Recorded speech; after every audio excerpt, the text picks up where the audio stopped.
Seguimos ahora en nuestro informativo, pero con este espacio que amamos, que pudimos concretar hace bien poquito y que tiene que ver con rescatar la historia del departamento de Colonia y de Colonia del Sacramento. Pero por supuesto le damos la bienvenida al que sabe sobre este tema, Marcelo Díaz Busquiazo, historiador apasionado.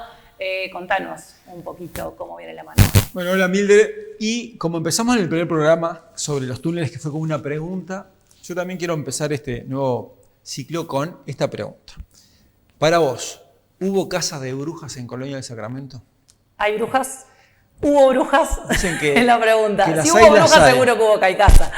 Pero que si las tuvimos, las tuvimos. Bien. ¿Y de qué va? Va de la mano de la Inquisición. La Inquisición es la herramienta que tenía la Iglesia Católica, puntualmente en Colonia, la portuguesa y la española, que ya desde la mano de Manuel Lobo, en 1680, cuando la fundación, hubo dos iglesias, la de San Pedro y San Pablo por un lado y la de San Francisco, que no estaban en el lugar donde se encuentra lo que hoy conocemos como la iglesia mayor, sino cercanos. Y también van a hacer cumplir ese dogma. ¿Por qué? Porque cuando había algún hecho que atentaba contra la fe, no había un poder coercitivo para que pudiera hacer corregir a esos pecadores. Entonces, si había un problema, ese auto de procesamiento iba desde Colonia a Río de Janeiro a Lisboa, de Lisboa volvía y demoraba mucho tiempo hasta que llegase la resolución a Colonia. Y es puntualmente en el periodo de 1722 a 1749, cuando está el gobernador Vasconcelos, que se va a instalar en Colonia, de manera más fuerte, la Inquisición de la Iglesia Católica Portuguesa. Era como un juez, digamos. Era un juez, pero para haber un juez tenía que haber una persona, una autoridad, que en este caso el inquisidor va a tener mucho poder. Poder religioso, por un lado, pero en Colonia con la dualidad que va a tener un poder político también, porque va a ser una persona que es de la administración portuguesa. Y su nombre es João da Costa Quintão, conocido como Quintón.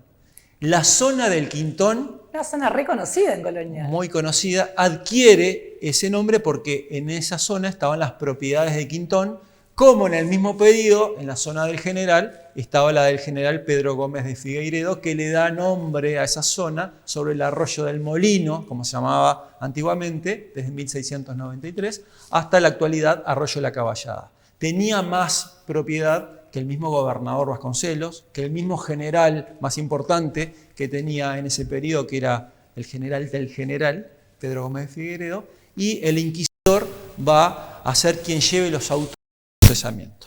¿Cómo podía acceder de esta manera? Era de la forma que él compraba el título, y en Colonia tuvimos dos títulos diferentes. El de comisario de la Santa Inquisición, que era Quintón, y si no, familiares del Santo Oficio, que bajo el lema de la cruz, con el sable y la rama de olivo, podían denunciar a cualquiera que fuera contra el dogma cristiano y a su vez ellos mismos también practicar lo que era la forma de cómo poder que esa persona volviese otra vez a los carriles normales de lo que se creía la conducta católica que no profesaba en ese momento. ¿Y se llegó, digamos, efectivamente a ejercer sanciones? Se llegó a ejercer sanciones y más que nada, ¿por qué? Primero por un tema de sangre.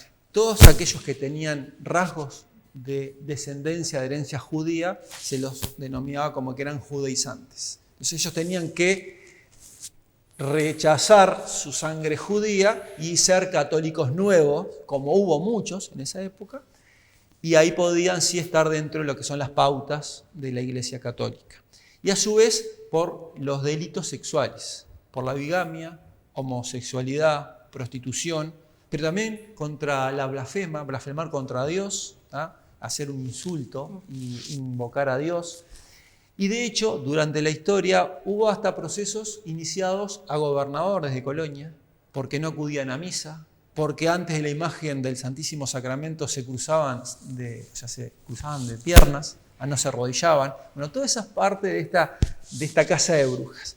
Igualmente, nunca, y eso es una tranquilidad, hubo quema de brujas, pero sí había una máquina, que en la época de la Inquisición se llamaba garrucho, y ahí agradecemos a la documentación a través de los mapas que aparece en el Bastión de la Bandera, o en el Baluarte de la Bandera, en la zona donde se encuentra actualmente el Colegio San Juan Bautista, una máquina que se llamaba la polea.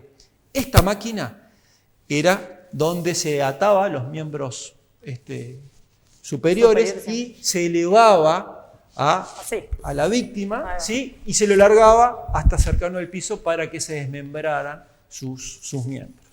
¿Cuándo sucedía esto? Cuando él no reconocía por 3 veces su error y la Inquisición, en este caso, lo castigaba. ¿Se llegó a hacer?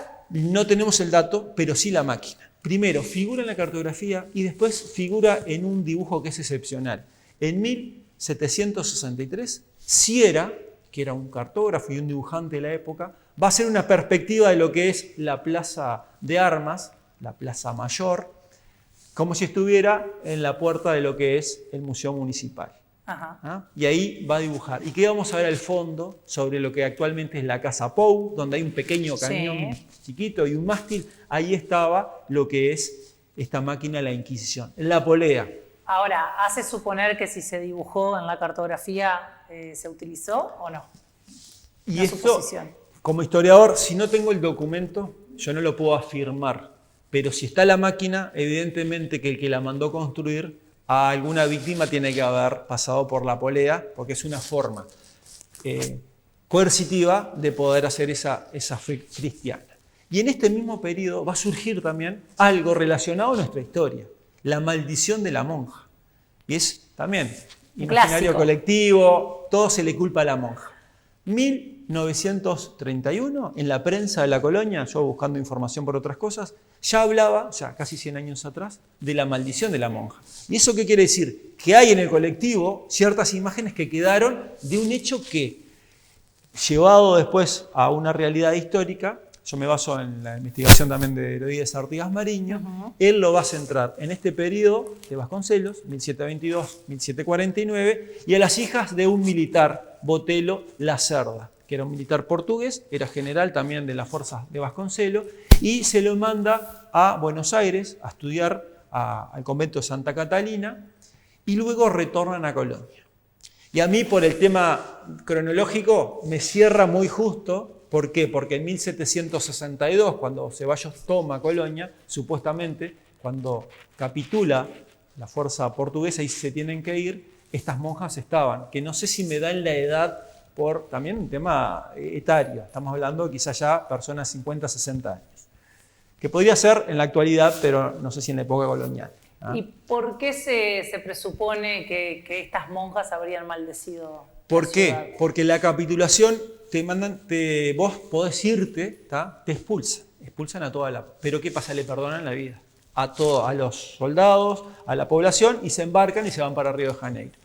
Y supuestamente cuando se retiran estas monjas, echan una maldición y le dicen van a estar malditos por 500 años o nada crecerá en esta maldita tierra. Y es así que hasta hace poco, recuerdo, sobre General Flores y Avenida Artigas, una parada de ómnibus, que estaba un mural con la maldición de la monja. Estaba la monja, que lo van a poder ver en las imágenes, y también eso ha quedado en nuestro colectivo. Y eso es importante porque genera que esta tradición o esta tradición oral se mantiene constante en nuestra sociedad. Y si recordamos lo que pasó, asociado siempre a elementos climáticos y más que nada relacionado a la fecha de fundación de Colonia, que es la última semana de enero. Acá si ven es abril, pero cuando se inauguraron el cartel de las letras corpóreas, ¿no? Que era un día espectacular, era abril, estábamos todos presentes. 18:30 empezaba la inauguración y un minuto antes empezó una gota tras otra y se vino un vendaval que todo el mundo huyó despavorido, volado en las sillas, ¿no? Y nos fuimos todos, obviamente, fue una lluvia torrencial que duró 30 minutos. Y fue un atardecer muy lindo, media hora después, y se le achaca que eso es parte de la tradición de la maldición de la monja que estuvo presente en esto. Así que tendremos que esperar 500 años para que esta maldición nos abandone a los colonienses. No creo que abandonen la tradición. Igual lo que hay que hacer es hacer una trampita a la monja, capaz, dar una fecha y suspender sobre la marcha y después que vaya de nuevo. Estaría muy bueno. Bueno, muchas gracias, Marcelo, por este encuentro. Y ya nos veremos la semana que viene con otro nuevo tema. Seguramente. Nosotros nos vamos a una nueva pausa y a la vuelta más noticias.